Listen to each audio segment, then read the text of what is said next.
Alrighty, what is going on, everybody? Welcome back to another in-depth CyberX video breakdown. In today's video, we're going to be going over some XRP technical analysis. However, I want to take a different approach and show you all how fundamentally I was able to back my supporting thesis that we were going to see a bullish continuation move on XRP, given this projection to you guys ahead of the curve, not only publicly on X, but also with inside the private CyberX community, how I was able to make $6,000 on this trade and just give you guys a perspective in depth as to how I approach the markets instead of paying attention solely to technical analysis, really just fine tuning our understanding of fundamentals, capital inflows, and outflows of risk assets. So if you all enjoy these video breakdowns, do us a favor, smash that thumbs up button and subscribe.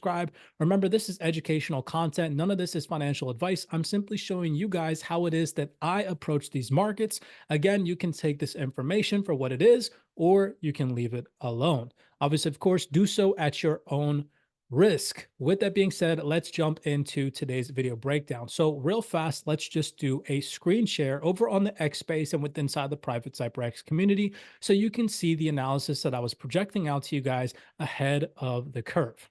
So here you can see the analysis that I projected to you all yesterday, giving an analysis where I mentioned that as long as XRP price is above 58 to 60 cents, I will continue to remain bullish as long as risk on market mood prevails.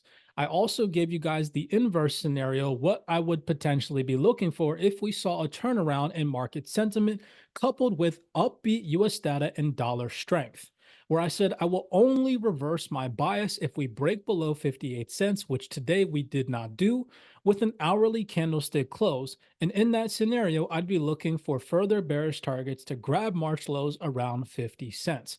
So let me explain to you guys why I was looking for bullish continuation moves, how I was able to determine that today was a continued risk on market mood, where I said to you all, as long as risk on market mood prevails, albeit part of my analysis was incorrect, where I said that in order to see a sustained risk on market mood, we wanted to see downbeat US data and we wanted to see a weak US dollar. Today, we got the inverse. We actually got upbeat US data and we got strong dollar, but we still saw a risk on market mood. Now, usually when there's a stronger dollar driven by upbeat US data, we tend to see that weigh on risk assets across the board. Things like higher inflation readings or upbeat unemployment claims tend to drive strength to the dollar and weigh on risk assets. But today, we actually got strong dollar with a continued risk on sentiment. And I want to break down for you all why that is. First, before we get into that, I just want to show you, this was the screenshot that I put out to you guys. Here you can see that price action did hold above that 60-cent threshold that I mentioned in the analysis, and we did have a nice bullish push up into the high 65-cent range, still looking to target the previous high at roughly around 67 cents. We do have some more US fundamental data to be paying attention to tomorrow, and then looking at how risk on, risk off sentiment changes over the weekend as to if this price projection up into 67 cents can fully materialize. This trade was about a $6,000 trade for me. It was an absolutely phenomenal call out, and we even made it ahead of the curve in our private CyberX group chat. We're here.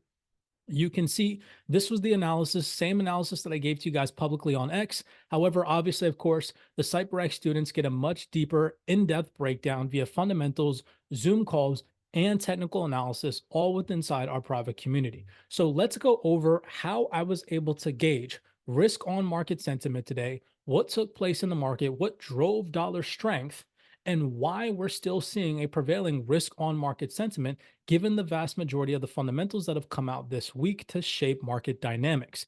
So I wrote this for you guys, and I'll just go over this. I'm going to unshare my screen, and I'm just going to kind of gradually talk through this. So before we get into this fundamental analysis, we actually have to go back to yesterday. Now, yesterday, if you don't follow fundamentals, what took place? We saw a dive in the overall strength of the dollar due to the dovish sentiment from Jerome Powell at the FOMC meeting, where he went on to confirm that at some point in time in 2024, we are most likely going to see at least 3 rate cuts. Now, remember, what has been propping up risk assets for the past consecutive couple of months. It has been this narrative that at some point in time, the Federal Reserve is going to cut interest rates. So, obviously, of course, the market is still holding on to that hopium, which is why we saw a recovery in risk assets yesterday and weakness in the dollar. So, today, reading this fundamental piece, we witnessed a dynamic interplay of factors influencing the financial markets, with the US dollar staging a remarkable rebound amidst the backdrop of dovish signals from major central banks on a global scale. While the US dollar surged intraday, you guys can see that today we saw a resurgence in dollar strength. Its strength was not sufficient enough to dampen the risk appetite across markets, particularly evident in the resilience of assets like cryptocurrency. Remember, just a second ago, I mentioned to you all that usually what we tend to see when we see a stronger dollar in upbeat US data is a risk off sentiment weighing on cryptocurrencies. The vast majority of cryptocurrencies across the board are still holding on to their bullish gains that we experienced yesterday, given the dovish remarks from the FOMC meeting. Now, this resurgence of the US dollar was followed by a surprise twist during Wednesday's release of the Fed's monetary policy decision. The Federal Open Market Committee, or the FOMC, reaffirmed its commitment to a dovish stance, indicating a plan for 3 interest rate cuts within the year. This announcement caught many off guard because remember, in previous days, the market expectation had previously settled on only 2 rate cuts.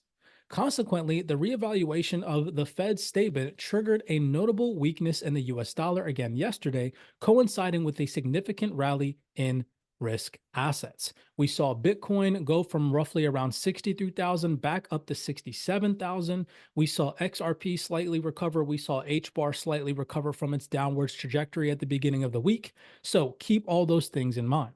However, today, on Thursday, economic data presented a mixed picture, posing challenges for Fed officials. Notably, today we had the S&P Global Purchase Managers Index, or the PMI, reveal not only an increase in activity, but also a rise in pay, suggesting mounting inflationary pressures contrary to the Fed's yesterday projections. Additionally, unexpected improvements in indicators such as weekly unemployment claims and manufacturing PMI painted a healthier picture of the US economy than previously anticipated. Despite the USD's resurgence, the market risk on mood remained strong. Why was this the case? Why, even though, again, when we usually see dollar strength and upbeat US data, we usually tend to see risk off market sentiment. Why today did that not take place? Even though we saw strong dollar, even though we saw upbeat US data, why is the market still seeing a risk on market mood with risk assets across the board still holding firm at time of recording this video breakdown? Well, this was largely due to dovish signals from other major central banks. Now, what do I mean by this? For instance, the Bank of England opted to keep its benchmark interest rate unchanged, with the vast majority of policymakers advocating for this decision. Bank of England Governor Bailey also emphasized that the economy and the overall decline that they've seen in inflation is heading towards in the right direction for the Bank of England to eventually start to cut rates. These are seen to the market as more dovish comments, which you can see across the board in FX pairs where you're trading up against the Great British Pound. We saw sell-offs in Great British Pound up against the United States dollar, and we also saw sell-offs in GBP JPY over the past 24 hours. This was due to the outflow of Great British Pound due to the dovish comments from Bank of England speakers and the overall monetary policy decision. What else do we have today?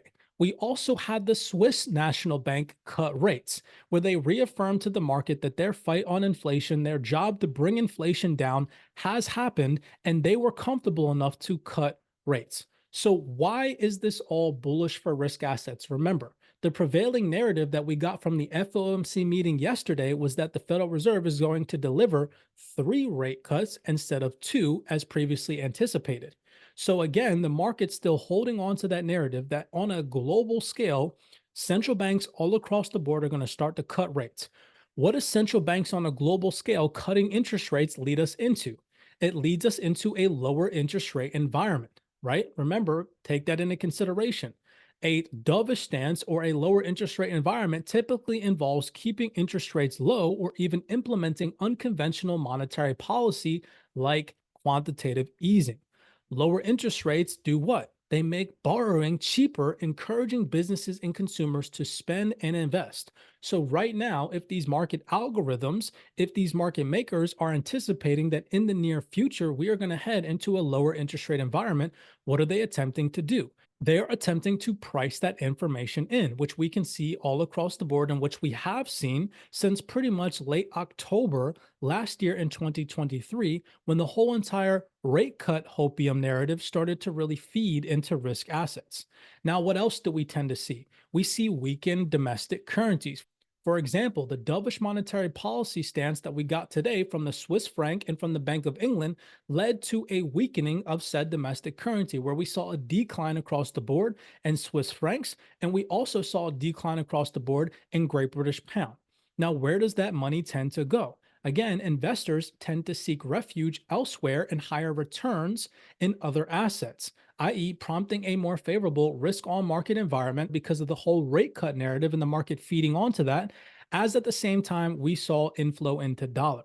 So, hopefully, this video breakdown gave you guys an insightful perspective as to why, even though we did see dollar strength today in upbeat data, the market's still holding on to that narrative that at some point in time, global central banks all across the board are going to start to usher in rate cuts, which will lead us into a lower interest rate environment, which tends again to prop up risk assets because borrowing becomes cheaper, and that encourages businesses and consumers to spend and invest overall.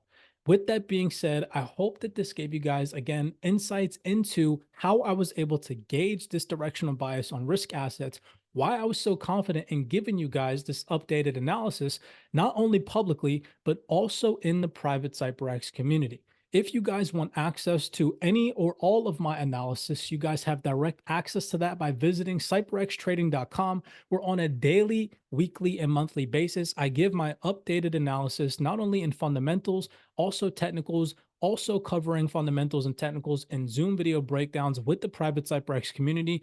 We'd love to have highly motivated individuals on the team with us. As always, many blessings to you guys. Be cognizant out there, and always be aware and do your research. I cannot stress enough. Now is not the time to sit back and think that this is going to be easy for you to just invest, download an application, buy in whenever you feel like it, and become super successful millionaire status. You really need to take into consideration your educational curve, the edge that education can really bring you by studying these metrics, by studying fundamentals, by learning technical analysis properly. Many blessings to you guys. Again, as always, be cognizant, be aware out there, and I will see you all in the next video breakdown.